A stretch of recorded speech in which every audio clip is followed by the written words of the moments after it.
So, hey folks, how are you doing today? Now, welcome to this episode of The Grow Show. Now, my name is Gary Jones, and today I am joined by someone who I've worked with on many different projects over the last few years, and it's been incredible and amazing to see his journey from where he was when I first met him 3-4 years ago to where he is now. He spoke at both Grow Live 2020 and Grow Live 2021. He's just spoke at an in-person event all about his chosen topic, which we'll hear about in a second, at the weekend.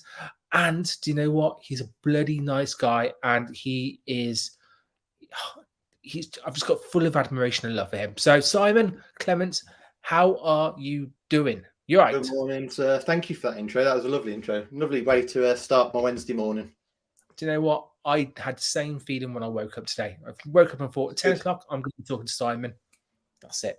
Job done. What more could you ask for, right? That's it. So for the people who don't know you, tell us a little bit about you and your business and how you help people. Okay, yeah. My name is Simon Clements. I am a visual brand designer and also just a creative designer for all aspects. And I'll come on to that in a minute, because what I do is I split my business into two parts. It's building those brands, it's laying those foundations, it's building the visual assets. Once we've got your brand sorted, we then move on to branding the rest of your business, which is all your marketing assets and all these tools and things that we can put together to speak to your clients and to get your message across and get them where you want them to be. I've been doing it for, I was in the industry since 2003, so it's coming up to next year, it'll be 20 years. That's a biggie. Yeah, it's a biggie. I worked for Cadbury in Birmingham in 2003. There for 4.5 years, had to leave for health reasons, but it was one of the best things I did. And that's no disrespect to Cadbury. They gave me a lot of opportunities, but to allow me for personal growth and for getting across the messages that I want to get across, it's been the best thing that I've ever done. I won't go into it too much more because I'm sure we'll be covering some bits today chatting. But yeah, as you mentioned in the intro, if anyone's got any questions, etc., just give me a shout. Aces. And just to kind of kick things off, was it 3 years ago we met? Time's kind of gone a bit skew-whiffed over the last couple of years, but I think it was 3 years ago we kind of met. December 2018, I think it was, or something. I think it was. Do you know why? I remember that. I think we met then. I remember the first time that I actually met up with you. It was I think it was January 2020, just before everything kicked off. And I remember meeting you in that coffee shop in Leamington. That's the one. And it was just nice. We kind of, as we usually do when we start talking, it just flowed and it just went on, and we just talking about ideas, and you were talking about what you had planned for the future. And I've seen your journey and how far you've come and how you're going. It's lovely to see. I think you touched upon it in the intro. Since the last time we spoke on the last Grow podcast, things have happened for me. Things have developed further. I've developed further as a person, and that doesn't just benefit me, that benefits my clients and how I can help them as well. Yeah, I'm very, very true. And it's one of those things where most conversations I have on the Grow Show, it does have links to personal development. There's a lot of personal development to chat about it, because obviously, and kind of as the name suggests, is, if you grow yourself, you can grow your business and your community. It benefits everyone else, but also it will benefit your clients as well, because you constantly be testing out different stuff. So we are in a different place to where we were 3 years ago, completely. So you mentioned that you're a visual brand architect and that you create brands for different people. A lot of people are going to start off with the question is why, some of the most common questions you probably get, and please correct me if I'm wrong, is why the hell do I need a brand? What is a brand? All that kind of jazz. So have you got a brief synopsis of all that you can sum up really kind of nicely and succinct for the people who have no idea what a brand actually is and why they need it? Absolutely. Well, I'm not going to go into a full presentation today because time is short, but obviously condensed version. Branding. I've seen people out there that say, there's no real definition for branding and stuff like that, which I don't actually agree with. I think the origins of branding goes back to cattle and branding the cattle, and the reason they do that is one simple word, and it's the reason why branding exists, and that's identity. How you then take that identity, many people just think it's the visual aspects, your logo, your color palette, your fonts, the way you appear online.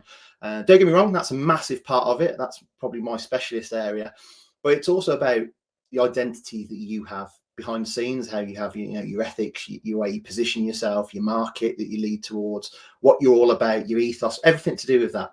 So in answer to your question, Gary, why people need it, if you haven't got an identity, you've got nothing to hold on to for yourself as well, because it's obviously really, it's important to your clients. It needs to speak to your clients, it needs to speak to prospective clients to bring them in, but it also needs to speak to you. You need to feel it, you need to live your brand so that it motivates you, it pushes you on, it gives you pride.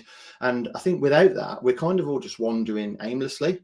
I think your brand in your marketing and keeping it all consistent allows people to build up this knowledge of us, this visual of us, and then therefore the trust.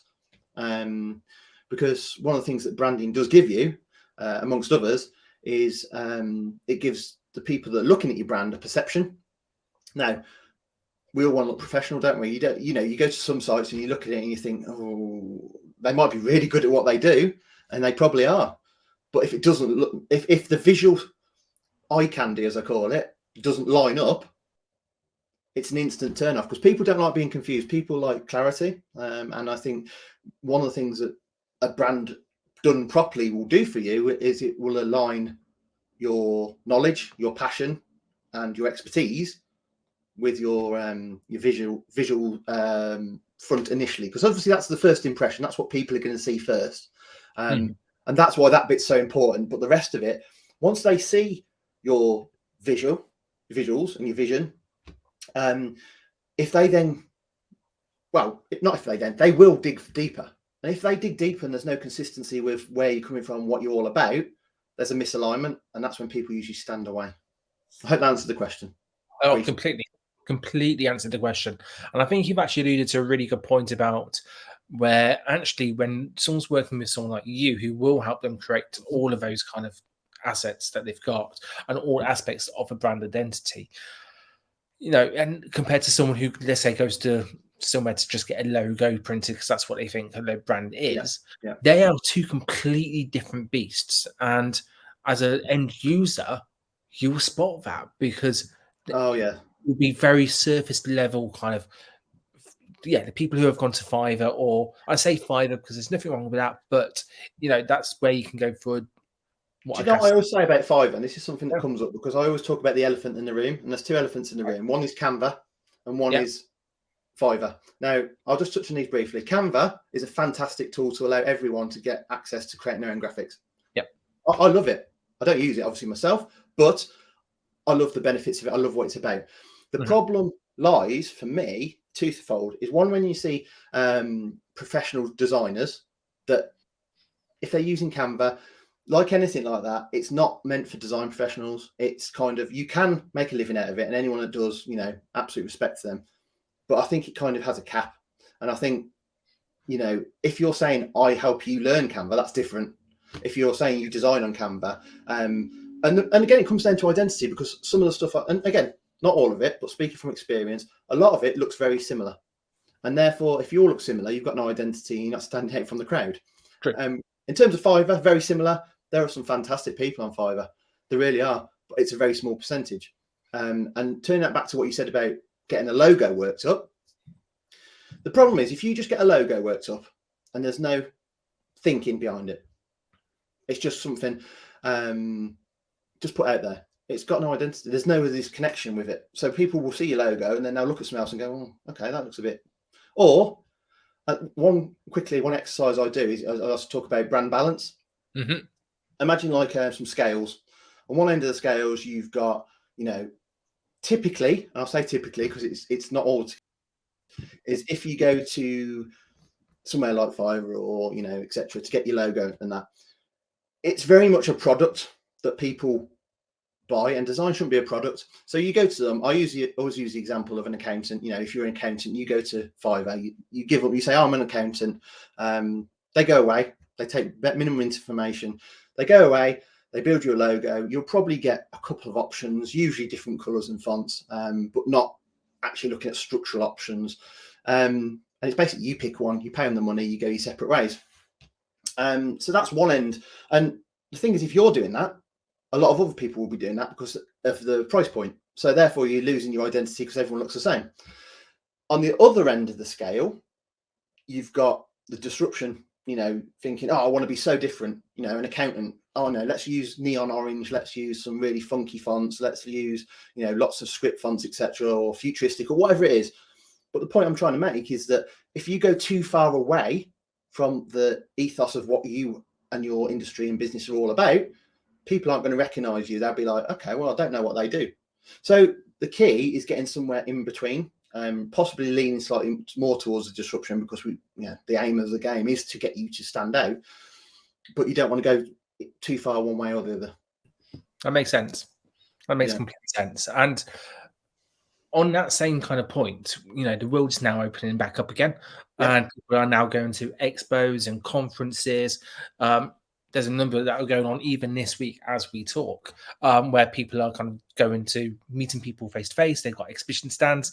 And I remember also at the weekend, might be a few weeks now when people watch this back live, watch this back, but you spoke at a conference all about this particular product, this particular industry. And I'm just wondering, in terms of kind of the assets that people have at the moment compared to what they're going to need, is there a kind of a gap there? Because a lot of people have kind of spent the last couple of years purely digital, and now they're going out face to face, and it's a whole different kettle of fish. So let's just talk about that for a little bit and expand on that, if you don't mind.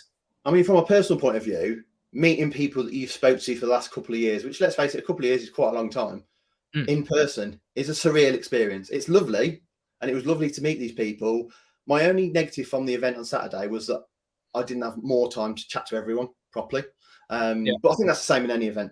But when it comes down to what you need, one of the biggest things, and obviously, your brand and your identity, that's kind of a staple for any kind of marketing. Anything you do, that needs to be in place, because it will be the core, it'll be the guidance for everything else that you do.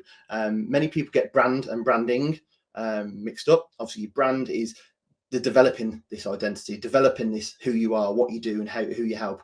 The branding is then successfully applying it to everything else you push out there, which is your marketing materials. People, I see this a lot, they're unclear. They order roller banners, for example. And I say to them, yeah, we can do a roller banner. That's no problem. Are you doing live events? They say no. Are you going to use it as a backdrop on a live? Well, I don't do lives. In which case you don't need one, but it's bred into us that, I need one of those because I need to be a business. I think you need to look at who your customers are.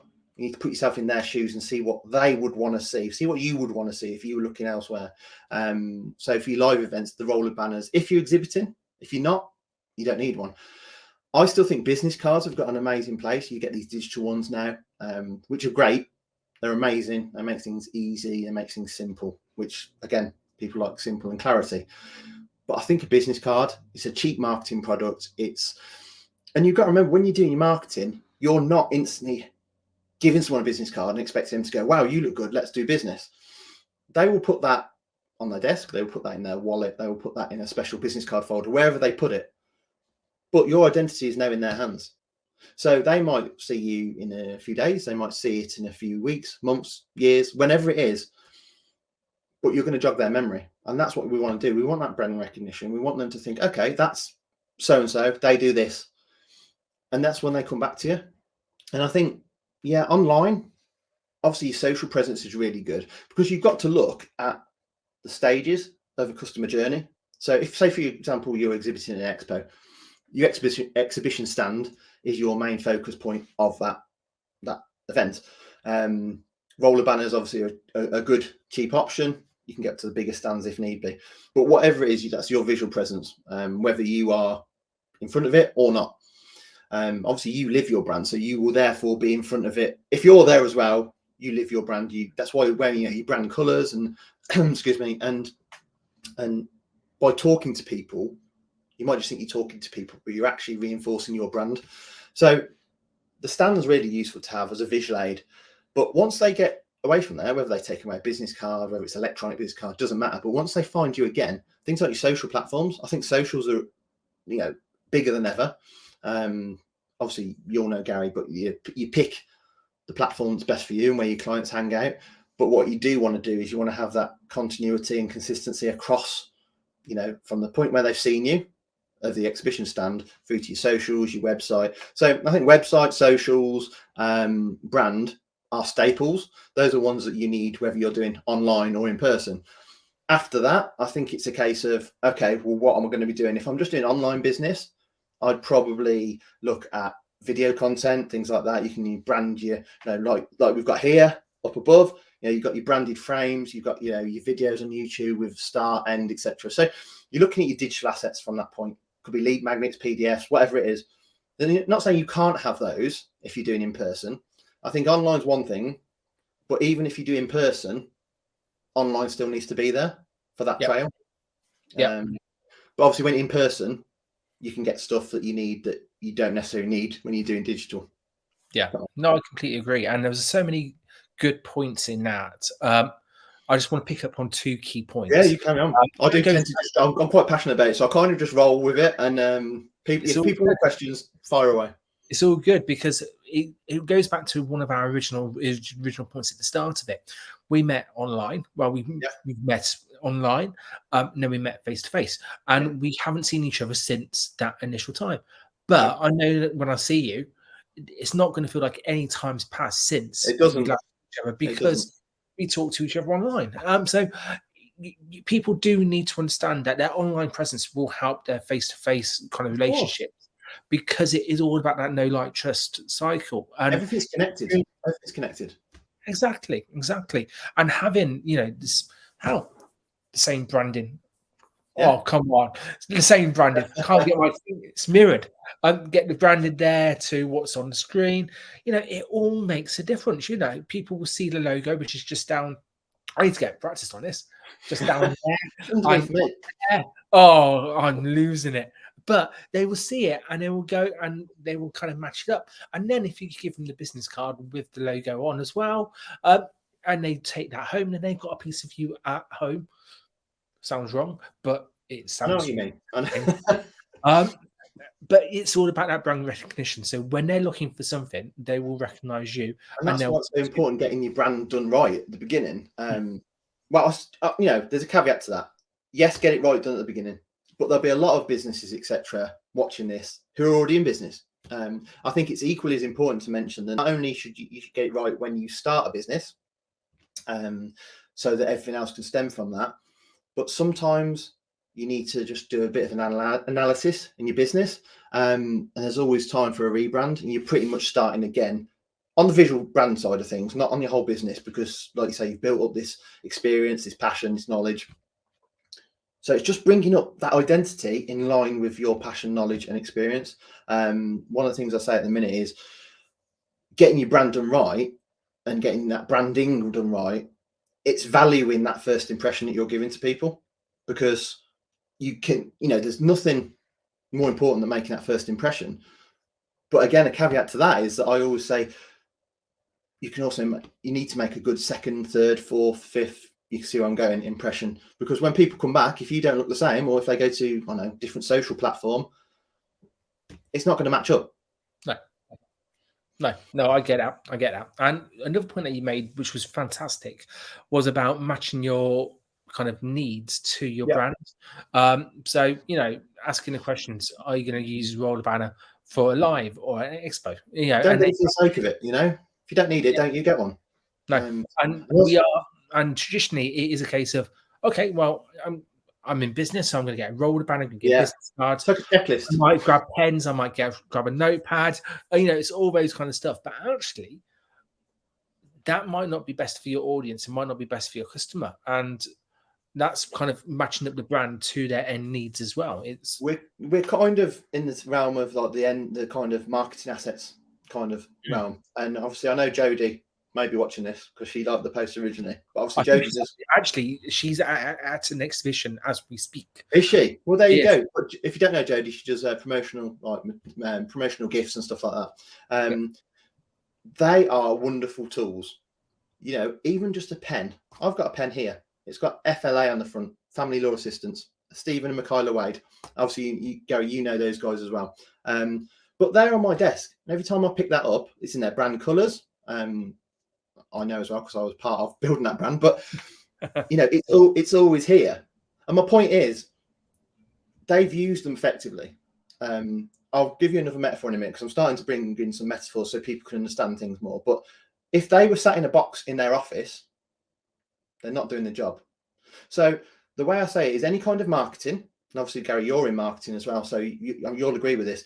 But the same with branding and design is we, as experts, will be in the corner being your biggest cheerleader. I use the example, my boy, he's 5, goes to swimming lessons. He's in the pool on his own. Now, I can sit at the side and I can cheer him on, and I will do till I'm blue in the face because he's my boy. I want to give him all the love, support in the world. But at the end of the day, I can't do it for him. So that's the same with any kind of marketing or design.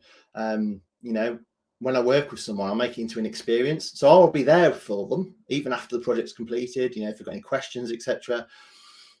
I can't do the work for you. So you're going to have to, I can give you the tools, I can give you the assets, but you've got to then apply them. And going back to the pens and the merch and stuff, you know, if you're going to events, if you're going to networking meetings, if you're going to give them out and not just on the fly, strategically, I mean, pens, the cheaper merch products like pens, you could possibly get away with doing that. But if you're going for more, you know, expensive, you know, things that stand out, give you more of your identity, that match with your identity, then I think you need to be strategic who you're giving them to. So again, if they're just left on the side for people to pick up, not necessarily going to have the same impact as if you actually give it them personally. So I think, yeah, it comes back to knowing what your customers are going to want, knowing what they need, and using it in the right way. Because like we mentioned, you need to do it yourself. No one can do it for you. No, I love that. And I'm at the point where I'm figuring out what kind of promo items I should have for Grow and Grow Radio, because that's kind of launching in September. And for me, branded headphones will be absolutely spot on. Oh, yeah. You know, they would be perfect. But unit cost of those will be a lot more than, let's say, a pen or a notepad and all that kind of jazz. So would I be giving them out willy-nilly? No, I won't. I'll be giving them. It doesn't make business sense. And it comes back to yeah, exactly. But it's about, again, figuring out what's best for your business in terms of where your brand is, who your audience is, and then matching it right in the middle. What products and what brand and what content, what imagery, what brand colors they want to see. And then once you've got all those, you're flying. I think with the logo, going back to what you said before about people just thinking they need a logo, there needs to be a lot more thought in that. And the reason they need more thought is because you need to know what works. You need to know why you're doing it rather than just saying, oh, I've got a logo. It's like you see these posts on Facebook and stuff and people say, oh, recommendations for a logo designer. And I get tagged in and I really appreciate it. And it's lovely. But the amount of people, there'll always be at least one, say, just go to Fiverr or just go to, you know, I see the sponsored ads come up saying, oh, logo design for 30 quid. Now, your logo is one of your most important visual assets. If you're just paying 30 quid, that's like a throwaway cost. That's what, 10 coffees in a month or whatever it is. That's not an investment. That, you know, if that's all you want, who am I to say that that's not, you know, you can get whatever you want. But I think investing in it, and this is where, you know, I do what I do and I produce brands for people. I'll say now, I'm not a brand strategist from the fact of that's all I do. My main focus is on the visual brand side of things, but also I don't just do the logos. There is an aspect of this, you know, planning, strategic thinking, because without it, you can't build the brand. So it's all kind of the foundations of it. And I think the people that do kind of fly without doing this background work, let's say, I just got to describe it like a tower. Imagine like building blocks. If you just go straight from the floor up and get a logo, chances are, at best, it'll wobble and cause you grief. At worst, it'll fall over completely and you'll be lost and you'll get no customers, etc. If you put the time in and build a foundation, when you do then become ready to build upwards, it's going to be a lot sturdier and it'll weather more storms. So that's my analogy that I would use for that. I love it. And I just want to kind of give people a real life example of this. Probably 2 years ago, Simon, I went for a rebranding exercise with Simon, and I can safely say that it was one of the best rebranding exercises I've ever seen or heard, based on my experience of doing it once. But It was amazing, and it was. And what Simon did was took me through the whole process. He gave different options that I could go down, and then actually showed me how different types of logos and backdrops and all that kind of stuff would work with my brand. And we kind of finished off with kind of the logo, as you can see down on the bottom left hand side, bottom right hand side of your screen. Now, for me, I wanted a logo that I could put onto t-shirts. Just there, I thought getting used to it, getting better. Getting onto t-shirts, I wanted it on screen, but I also wanted it to be kind of white, so I could overlay it on different pictures and all that kind of stuff. So you listen to me, and you listen to all my stuff that I wanted, and you did. And then from there, we've worked together on kind of Grow Live as well, which you got the logo now in that corner there. See, I'm getting used to it. Top right. So you can see that actually, once you find a brand, for me anyway, once you find a designer who really gets you, gets to understand what you're looking for, understands you, and actually asks the types of questions that Simon asks, you're onto a winner, because suddenly that brand isn't just a brand, it's you. And for most people, please correct me if I'm wrong, Simon, we are our brands at the end of the day. You know, people look at me and kind of think to myself, look at me and go, that's Gary, but also he's great. I could be wrong. No, absolutely right. I think for the only small exception for that is, you know, a bigger company that's got loads and loads of staff, but even then they still need their identity. They still need their kind of what they're all about, etc. I think for most of us, mini micro businesses, I can't think of the terms, but you know, up to 1 to 5 or whatever his employees, or especially if it's just us, especially after the last couple of years where most of us have been working from home, absolutely, it is all about us, and it's up to us to embody our brand and deliver messaging and you know, what we're made of and what we're all about on a regular occasion. And obviously, you know, whether that's a live, whether that's showing up in person, but more importantly, when you're not in the room.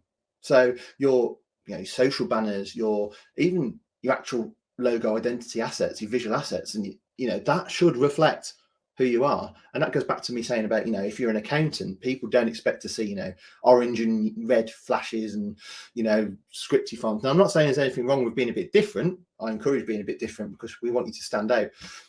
But you can go too far. You can go too far that it becomes unrecognizable what you do. So yeah, absolutely spot on about, you know, we embody our business, or we should.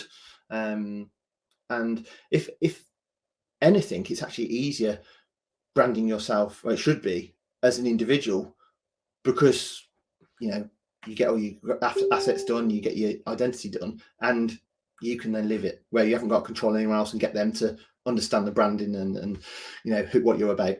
If you have and you can, then fantastic, but obviously when it's just you, you've only got to actually drum that into yourself. But that's a big thing about, you know, the brand process as well. And if it's all right, I've got time, the brand process I do, if you just go and get a logo from somewhere, there's no process. You know, the process is basic. You get sent a logo, you tick or cross. If you cross it, they'll probably use another font. That's fine. My process, I ask questions at the beginning. I do create mood boards. I do research into competitors and also the theme and what people want to see. But one of the main core things that I think really works for me is I don't go straight onto the computer. I was going to say Mac, that's why I got confused. I don't go straight into that once I know what someone wants. So again, accountant, someone's accountant. Okay, I'll go on computer. Let's do something with a calculator in it. It's not what I do, but that's what kind of happens with the process that haven't got the process in place. No, I go to a sketchbook, and a sketchbook allows me to brain dump ideas. It allows me to experiment ideas in a quick and efficient manner to get them to the client and explain what I'm thinking. Because one of the biggest, you know, testimonials I get, one of the best testimonials I get is, there's two. One is that they love working with me because they love the process and they love being kind of helped through it, because it should be a process and an experience, not just a product. But the other one is that they say none of my logos look the same. And there's a reason for that, because there's no ego attached, because it's not about me. I will bring my expertise and my creative thinking and my creative skills and stuff like that to the table, but I can't be you, and it's your business. It's your passion and expertise, as I mentioned before. So I'm here to help you as part of your extended team, to help guide you through the process. And I think when you work collaboratively like that, that's when you get the best results, not just the best results, but the ones that actually are needed and will move you forward. Yeah, and that's so important, that kind of idea. And I've seen many of your designs, and they don't look the same. They don't look the same. They've each got their individual character, each individual personality. And as you said, it should be. It should be. It's not about me. There's no ego. I'm just here to help. And bring people that work with me. I'm a genuinely humble, transparent guy, as you know. I appreciate them trusting me to build their brand for them. But at the same time as well, I don't want anyone to expect that they just come to me, I'll go away and just do it for them. I could do that, but to me, that takes out the personality of who it's for. And that's why none of the logos look the same, because they're not about me. No, that's true. But talking about you and talking about your business, what does the next 12 months kind of look like for you? What have you got? What have you got on the cards? Well, obviously, as you mentioned, I spoke at an event on Saturday. It was like a mastermind event in person at the NEC in Birmingham, in the hotel there. So it was a lovely day, lovely event. It was just speaking to a community of coaches, therapists, and businesses, all about their marketing. So I'm planning to do more of that. There'll be more content from me. I think a big one for me as well is my website is currently being developed, because I'm currently rebranding now. So even I can rebrand. You've got to look at where you are, and if you're aligning with who you are and who you want to attract. And if it doesn't align, then you probably need a rebrand. So I'm rebranding myself. My website's going to be up and live. Lots of examples, lots of case studies, lots of information about me and my process. Because at the minute, I'm a massive introvert. I've always been an introvert, but at the minute, I'm not shouting about myself, as much as I should be. I've had my backside kicked a couple of times, even though I'm a massive introvert and I don't shout about myself. That helps me because, again, it's the ego thing. It allows me to help my clients shout about themselves, which I'm very good at, just not necessarily taking my own advice. So the website's coming soon. Speaking at more events, more content, more blogs. There'll be a blog as part of the website. As I say, the rebrand for myself, obviously, I've got a podcast, which obviously you know about. I need to get, I'll release the first few episodes. The rest of them are edited. I need to just get those out there. But again, it's something I love doing, because I'm talking to people about, and there's only one guest out of 15 shows who actually is in the brand industry. And that's a friend of mine who went to college with. So that was kind of a reminisce, but also kind of sharing lessons around brand and design. But the others are business owners. And the idea for me doing it is to show people that there's loads of different aspects to a brand. Some are people, I'm talking about a brand and the effect of a great brand in their business. Some people are talking about values and mindset and the part that plays in a brand. That's going to be going up as well. I think the website first. Obviously, as you know, Gary, in June, we've got the Business Success Awards. That's going to be amazing. I'm actually up for 2 awards. Business Success Expert of the Year, which, to be called an expert is one thing. To be nominated for an award for being an expert is another thing. And the cliche goes, and it stands true here, is I'm just happy to be there. The other one is Business Growth. They're both super important. The Business Growth one for me, as you know, we had to put a bit of a spiel together about what we thought about a nomination. Whilst my business hasn't necessarily grown, as you could say, it's gone from, I don't know, 20k to 70k, whatever. It's not actual figures, but as an example. Yeah. My growth has been personal.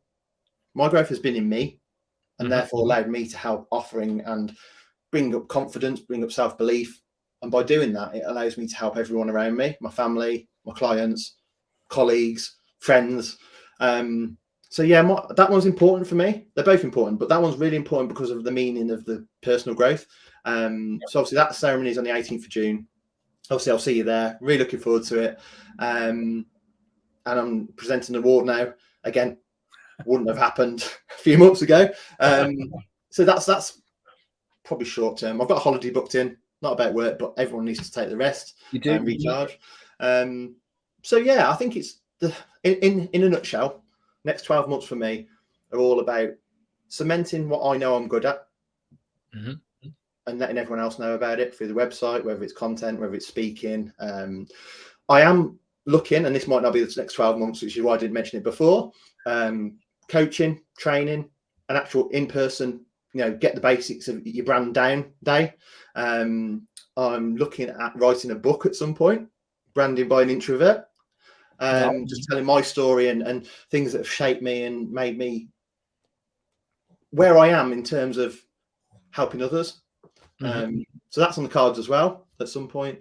So yeah, it's exciting. I'm trying not to overwhelm myself with the amount of stuff, but it's like having a creative brain, lots of ideas at once. Yeah. And they always say that you overestimate what you can do in a year, but underestimate what you can do in 10. Yeah. And that is a perfect example of all of that stuff that you can get done. There's no reason why you couldn't do that.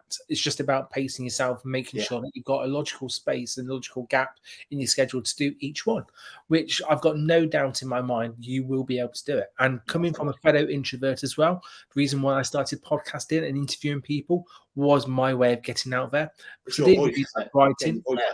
That's it. I didn't really like writing. And actually, a lot of people didn't like video, especially 6-7 years ago when I started.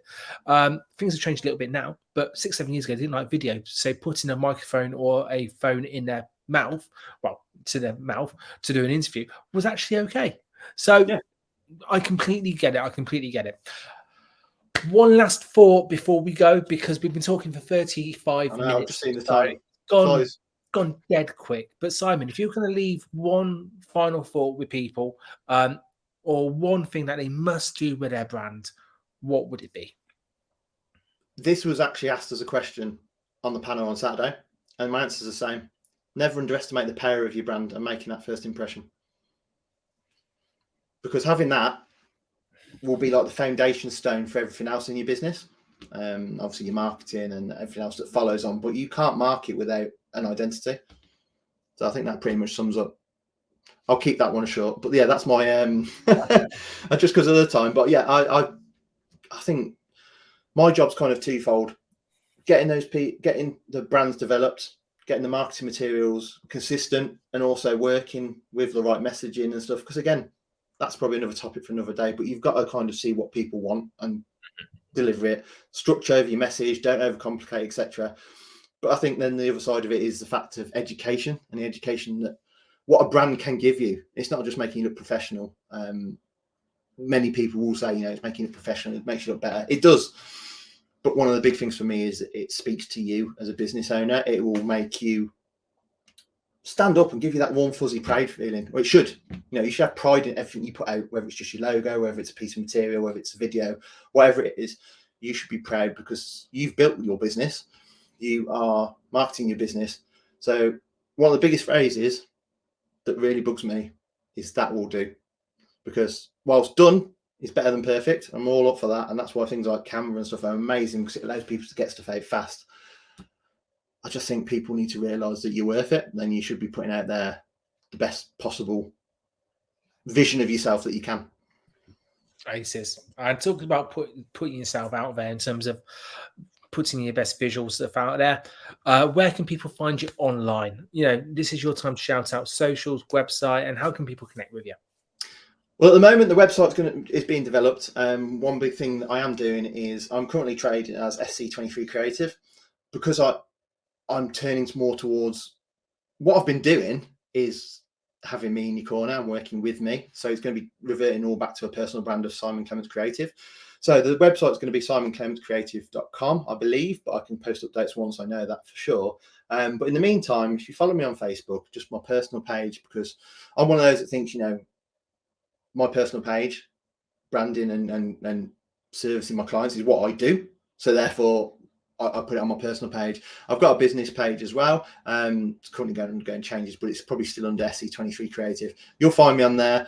I am on Instagram, the Simon Clements. Need to get more video content done, but probably socials initially are the best way to connect for now, or in the communities. I'm in the Grow community, I'm in other communities, and then the thing is, beauty is as well, is I get as much pleasure of, I love creating the work, I love creating things for people, I love giving them that power, that passion, but I love just helping. So if anyone's got any questions, I'm always happy to jump on a call, or even if it's just a message. Love it. And honestly, if you're just kind of thinking, do I need a rebrand? Have a chat with him. And just find out what possibilities there are for your brand, because only once you start the conversation can you know where actually it could go. If you literally just stick in your stylo and don't do anything with it, you're not going to grow. You're not going to go any further. So, Simon, thank you so much for your time today. Pleasure. It's been absolutely cracking, and I will put all those links that you said to those places in the description. So if you're watching or you're listening, then just check out the description. You'll be able to connect with Simon, and I'll update them as they go along as well. But for now, all I want to say is thank you so much, Simon, for coming on to the show, because that was an amazing interview. We'll get you back on again for a catch up soon. And third time lucky, eh? It'll be my third time next time. It will do. It will be indeed. And also, just before I let you go and I sign off, what's your podcast called again? It's called Brand Club with brand architect Simon Clements. Boom, that's it. So, Simon, thank you very much. And all I want to say for everyone now is thank you very much for joining us today on The Grow Show. This has been an absolutely fab interview with Simon Clements. Hope you got value from it. And please do us a favor and just like and subscribe if you like this content on whatever platform you're listening to or watching it. It's on YouTube, Spotify, Apple Podcasts, and all the jazz along there. And if you've got any questions for Simon, put them in the comments and I'll pass them on to them. But for now, this has been The Grow Show. So thank you very much, everyone, and take care and goodbye. I'll pass Simon on so you can say goodbye as well. Take care, folks. Bye, everyone. Thanks for watching.